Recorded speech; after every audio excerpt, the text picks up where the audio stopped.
Bonjour à toutes et à tous. Mon nom est Eric Tassilly, donc je suis PDG de Knorr-Bremse Système Ferroviaire France, qui est une entreprise équipementier ferroviaire située à Tinqueux. Je remercie Marne Développement de m'avoir invité ce matin pour me donner l'opportunité de partager avec vous quelques actions que nous menons dans le domaine de l'environnement. Vous verrez qu'il n'y a rien de très sophistiqué ni de très compliqué dans les actions que nous menons. Simplement, au travers de la combinaison de celles-ci, nous essayons d'emmener l'entreprise de façon déterminée et résolue sur une trajectoire de décarbonation.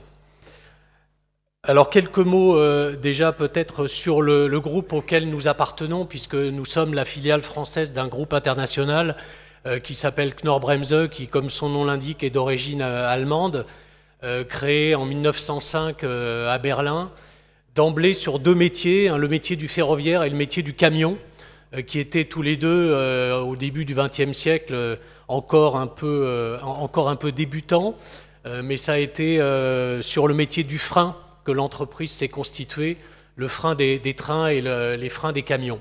Donc c'est resté ce métier du frein un des métiers de base de l'entreprise, mais depuis effectivement il s'est passé beaucoup de choses, beaucoup d'acquisitions, beaucoup de développement de nouveaux produits, et nous sommes devenus dans chacune des deux branches un équipementier de premier rang complet.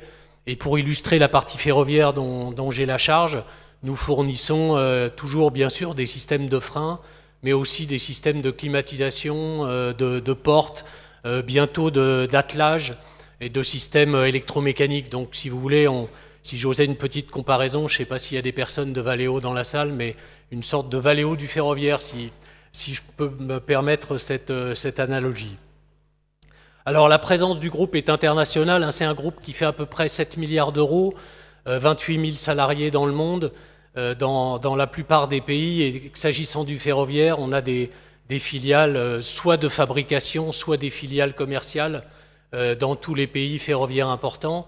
La France étant le deuxième marché ferroviaire en Europe après l'Allemagne, donc on a en tant que filiale locale évidemment une certaine responsabilité dans ce domaine et dans le développement commercial en particulier. Alors, à Tinqueux, c'est 150 personnes. L'entreprise réalise un chiffre d'affaires d'environ 65 à 70 millions d'euros, donc dans les trois domaines principaux que j'ai cités, frein, porte et climatisation. Et puis nous sommes en charge, au-delà du marché français, également du marché de l'Afrique francophone. Plus particulièrement, les marchés dominants sont le Maroc et l'Algérie, puisque ce sont deux grands pays africains ferroviaires. Et puis également, nous travaillons au Gabon, en Côte d'Ivoire, au Cameroun, principalement. Alors, système de freinage, je l'ai dit, là vous voyez juste une photo de la dernière génération de TGV développée par Alstom, que nous équipons en système de frein et en système de climatisation. Nous développons également donc, des systèmes de portes et d'équipements sanitaires, de climatisation, je l'ai dit, et puis de rail service, qu'on appelle le rail service. Ça regroupe toutes nos activités de service, de vente de pièces détachées, de maintenance, de formation, de réparation. Dans l'atelier à Tinqueux, ça représente la majeure partie de notre activité, puisque la construction d'équipements de première monte que nous livrons aux constructeurs, principalement Alstom désormais, sont plutôt fabriqués dans des usines européennes, et dans les filiales locales comme la nôtre, l'activité principale, c'est une activité de proximité et donc de maintenance et de réparation pour les opérateurs comme la SNCF, la RATP ou les opérateurs de transport urbain. Alors, nos clients, en quelques mots, donc Alstom, j'y reviendrai, Alstom est devenu, comme vous le savez, après le rachat de Bombardier, un des tout premiers constructeurs mondiaux, en réalité le deuxième derrière les constructeurs chinois, mais c'est le seul vrai constructeur international, puisque jusqu'à maintenant, en tout cas, les constructeurs chinois servent surtout, certes non exclusivement, mais essentiellement le marché local, leur marché national, pour le moment. Donc Alstom est vraiment un leader mondial de tout premier plan pour nous et notre client principal.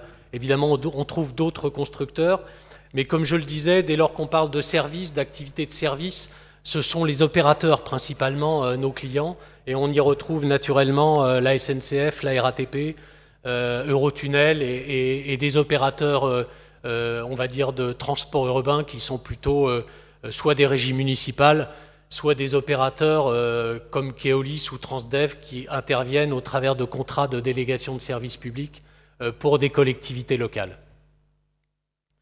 Alors, que faisons-nous en matière de développement durable? Vous pourriez me dire qu'effectivement, déjà travailler dans le ferroviaire, c'est déjà un bon point. Bon, on peut cocher, on a un bon point. Mais on aurait évidemment bien tort de se reposer sur nos lauriers, puisque les autres modes, j'y reviendrai, hein, les autres modes ne sont pas inactifs et ont parfois une communication assez agressive, tant l'automobile que l'aéronautique, sur ces domaines environnementaux. Donc le ferroviaire ne peut pas s'exclure de cette problématique, et donc on a décidé à notre petite échelle de s'engager dans un certain nombre d'actions. Donc encore une fois, il n'y a rien de très très sophistiqué là-dessus dans ce que nous mettons en œuvre, mais en les combinant et en impliquant le personnel, on souhaite créer une dynamique vertueuse et vraiment enclencher une trajectoire de décarbonation et d'amélioration de notre performance environnementale. Alors d'abord, quand on a déménagé, ça a commencé par ça, on a déménagé du centre de Reims pour s'installer à Tinqueux, on a pris la décision de réhabiliter un bâtiment existant. Alors ça, c'est un peu l'acte fondateur de notre nouvelle usine, c'est qu'évidemment, en réhabilitant un bâtiment existant, vous économisez du béton, vous économisez du fer à béton, vous économisez des trajectoires de camions, et donc là, il y a évidemment dans cette décision un gain en CO2 qu'on n'a pas chiffré, mais qui est tout à fait considérable. La réhabilitation du bâtiment s'est accompagnée d'un renforcement de l'isolation, donc on a isolé par l'extérieur, donc le bâtiment a été vraiment mis aux dernières normes environnementales. On a complètement revu l'éclairage avec un éclairage par LED, avec une détection de présence dans les parties communes, de façon à vraiment éliminer toutes les lumières qui restent allumées. Ça arrive encore d'ailleurs dans des endroits où il reste des interrupteurs, donc c'est un combat de tous les jours. On a fait rentrer la lumière du jour avec des puits de lumière qui traversent les étages du bâtiment, c'est-à-dire que nos collègues qui travaillent au rez-de-chaussée de l'atelier bénéficient de la lumière du jour avec des tubes qui descendent de la toiture et qui guident la lumière du jour jusqu'au rez-de-chaussée du bâtiment. On a préservé lors des travaux toutes les plantations existantes et on a complété en plantant des haies supplémentaires. Et puis enfin, ça s'est fait après notre installation à Tinqueux, on récupère l'eau de pluie pour arroser les espaces verts. Donc ça, c'est voilà, un ensemble de petites actions qui sont liées en fait à l'implantation du nouveau bâtiment. Après, en matière d'énergie, on a dès le début enclenché des contrats d'électricité verte. Le télétravail, alors on a négocié avec les partenaires sociaux 2 jours de télétravail par semaine, non obligatoire, hein, c'est simplement un maximum, il n'y a pas d'obligation puisque on a la chance d'être assez bien logé et on n'a pas de contrainte de surface de bureau. En tout cas, on ne souhaitait pas faire du télétravail une obligation pour cette raison-là. Mais évidemment, le télétravail permet d'économiser quelques trajets domicile-travail, donc c'est évidemment bienvenu en matière de bilan carbone. On a renforcé à nouveau, au-delà, après la construction du bâtiment, l'isolation des fenêtres. On a mis en place un e-learning en matière de maîtrise de l'énergie pour l'ensemble des salariés. Il y a eu des actions, alors c'est des actions très simples hein, que tout le monde peut faire, y compris à son domicile, hein, d'optimisation de la loi d'eau de la chaudière qui ont permis d'économiser 8% de consommation de gaz. Des choses très simples mais qu'on n'avait pas faites en arrivant, qu'on a faites après grâce à l'expertise de notre chauffagiste. On va mettre en place, j'y reviens un petit peu après, des ombrières photovoltaïques sur notre parking. Là encore, c'est devenu relativement banal, mais même à Reims, ça peut présenter un intérêt. Et compte tenu de l'augmentation du prix de l'énergie, la décision initiale qui avait été prise d'une location-accession avec un prestataire extérieur s'est finalement transformé en décision d'investissement, puisque quand on a intégré les nouveaux prix de l'électricité, le retour sur investissement était tout à fait défendable vis-à-vis du groupe, et donc on va acheter ces ombrières au lieu de partir sur un système de location. On a mis en place, ça c'est un peu anecdotique, mais ça rejoint un peu l'économie circulaire, on a mis en place un système de troc entre collègues pour, par exemple, des appareils ménagers ou des appareils de bricolage, des équipements de bricolage. Donc ça passe par le réseau Teams et puis on se met en relation pour se prêter une perceuse, une scie circulaire ou que sais-je. Et puis enfin, on a mis en place, ça a été bien postérieur aussi à l'installation du nouveau bâtiment, une optimisation du fonctionnement de notre cabine de peinture qui nous permet de gagner 10 à 12% de consommation de gaz et en plus, en prime, de baisser le niveau de bruit pour les personnes qui y travaillent. Alors en matière de gestion des déchets, donc là on est plutôt sur ce sujet en effet du recyclage qui a été abordé précédemment. On a une couverture de recyclage de nos déchets qui est très importante, mais j'ai quand même noté quelques idées de réutilisation de palettes qui aujourd'hui finissent pour certaines dans la benne et qu'on pourrait peut-être réutiliser d'une façon plus astucieuse. On a mis en place un composteur pour les salariés, puisque ça leur permet de recycler notamment les déchets organiques des repas du midi. Il y a d'autres pistes de recyclage qui sont à l'étude, hein, le recyclage des chaussures de sécurité. On l'a fait à l'époque pour les masques anti-Covid. Bon, on espère ne pas avoir à le refaire. Et puis en matière de biodiversité, on soutient une association qui fait la promotion de la production de miel. Donc on a quelques ruches qui indirectement existent grâce à nous.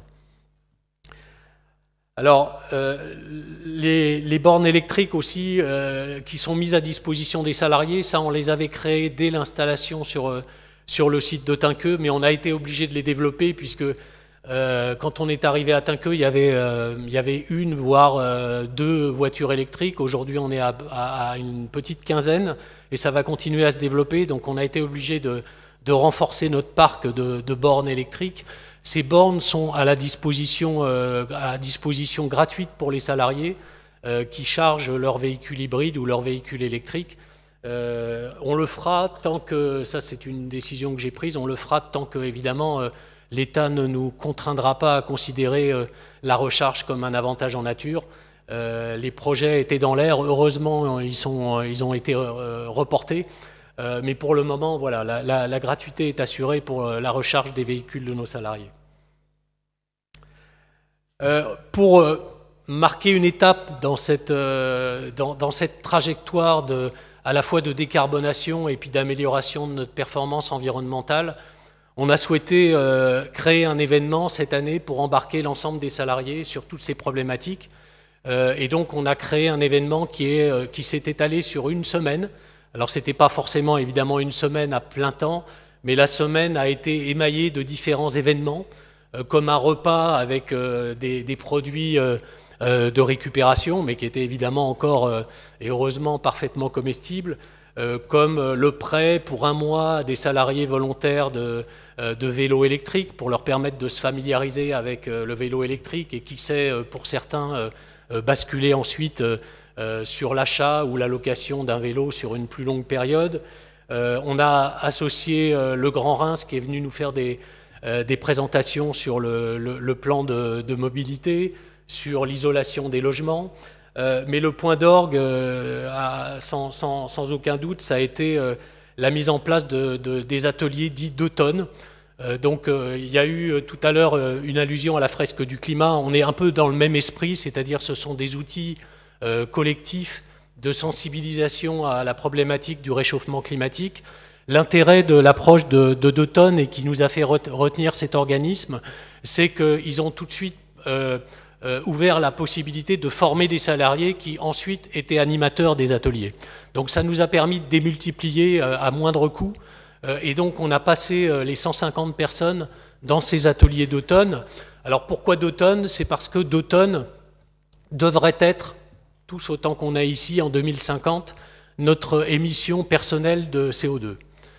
Autant dire qu'on en est tous en moyenne, toujours. Hein, il y a certainement dans cette salle des gens qui en sont très proches, et puis il y en a peut-être qui sont à 5 fois, 10 fois ces 2 tonnes.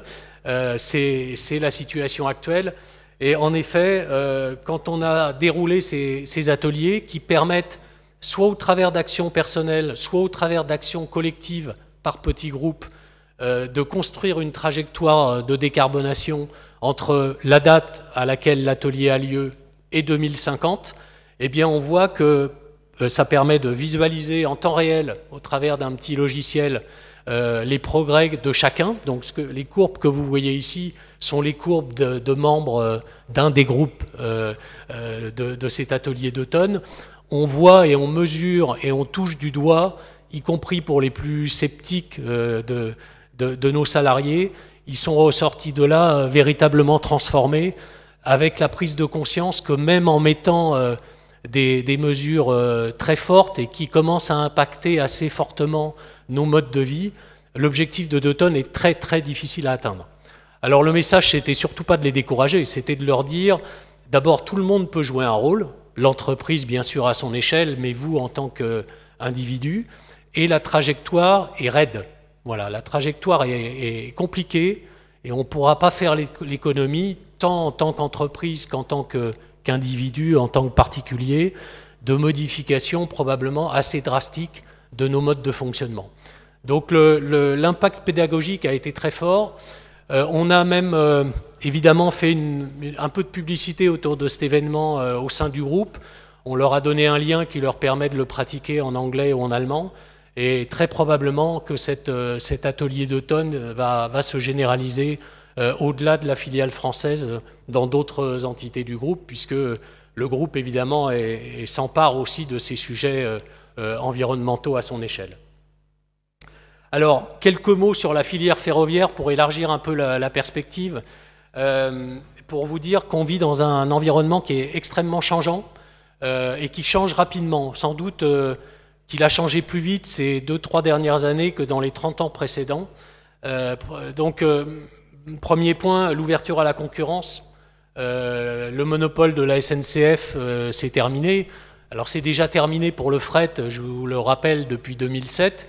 Là, l'événement majeur, c'est l'ouverture à la concurrence pour le trafic régional, qui permet, la loi d'orientation des mobilités permet, comme vous le savez, aux régions d'organiser et de transférer l'exploitation des TER à d'autres acteurs que la SNCF, et la région Grand Est a des réflexions, je le sais, dans ces domaines. Elle permet même, la LOM permet même de transférer une partie de la responsabilité de l'infrastructure, donc c'est dire que c'est un changement de paradigme total par rapport au paysage qu'on a connu. L'ouverture à la concurrence aussi pour les grandes lignes, avec ce qu'on appelle le principe du libre access, de l'open access. Et vous savez que vous pouvez d'ores et déjà prendre entre Paris et Lyon des trains de Trenitalia, et demain, entre Lyon et Barcelone, des trains de la Renfe. Donc le moindre des paradoxes, d'ailleurs, n'est pas que finalement, cette concurrence, elle bénéficie surtout aujourd'hui aux sociétés nationales qui se font la guerre entre elles, plus qu'à des acteurs privés. Mais voilà, c'est le résultat qu'on constate aujourd'hui. En tout cas, un changement de paysage total pour nous, et des opportunités, puisque souvent ces nouveaux opérateurs ne daignent pas vraiment s'intéresser à la maintenance, ils ne sont pas aussi verticalement intégrés que ne pouvait l'être la SNCF ou la RATP, et donc ils cherchent des partenaires en matière de maintenance. Donc pour nous, c'est évidemment un sujet qu'on suit de très près. Le développement du fret ferroviaire, oui, la France se traîne à moins de 10% de part de marché pour le transport des marchandises, quand l'Allemagne est à 18 et la Suisse à 35. Autant dire que doubler la part modale du fret ferroviaire, qui est l'ambition affichée par notamment la direction de la SNCF, ça serait simplement se remettre au niveau de la plupart de nos voisins. Donc il y a un gros effort à faire qui passe notamment par le maintien du réseau et l'amélioration de la qualité du réseau. Le Big Alstom, je l'ai dit, Alstom est devenu un mastodonte avec plus de 18 milliards d'euros de chiffre d'affaires.